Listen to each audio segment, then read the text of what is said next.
কাবা ঘরের ভিতরে কি রয়েছে? অনেকের কাছেই এটা একটা প্রশ্ন। চলুন তাহলে দেখে নেওয়া যাক। কাবা শরীফের ভেতরে 180 বর্গ মিটার পরিধির ভেতরে 3টি বিশাল শতকাঠের খুঁটি রয়েছে। এই খুঁটিগুলো প্রখ্যাত সাহাবী হযরত আব্দুল্লাহ ইবনে জুবাইর রাদিয়াল্লাহু তাআলা আনহুর সময়কালে তৈরি করা হয়েছিল। বিভিন্ন সম্রাটের সময় প্রেরিত মূল্যবান উপহার সামগ্রী ঝুলানো রয়েছে কাবাঘরের মাঝ বরাবর।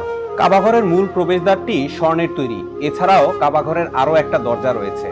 এক সময় সাহাবীরা এক দরজা দিয়ে প্রবেশ করে কাবাঘরের ভেতরে নামাজ পড়ে অন্য দরজা দিয়ে বের হয়ে যেতেন। এখন এই দরজাটি পার্মানেন্ট ভাবে বন্ধ করে দেওয়া হয়েছে। এটিও স্বর্ণের তৈরি। কাবাঘরের মেঝেটি শ্বেত পাথরের তৈরি। এছাড়া মেঝের উপরে শ্বেত পাথরের তৈরি একটা বাক্স রয়েছে। এর ভেতরে মেশক আম্বারের বিভিন্ন সুগন্ধ সামগ্রী সবসময়ের জন্য রাখা থাকে। এছাড়াও কাবাঘরের ভেতরে একটা জায়নামাজ রয়েছে। এখানেই মক্কা বিজয়ের পরে আমাদের প্রিয় নবী হযরত মুহাম্মদ সাল্লাল্লাহু আলাইহি ওয়াসাল্লাম নামাজ পড়েছিলেন।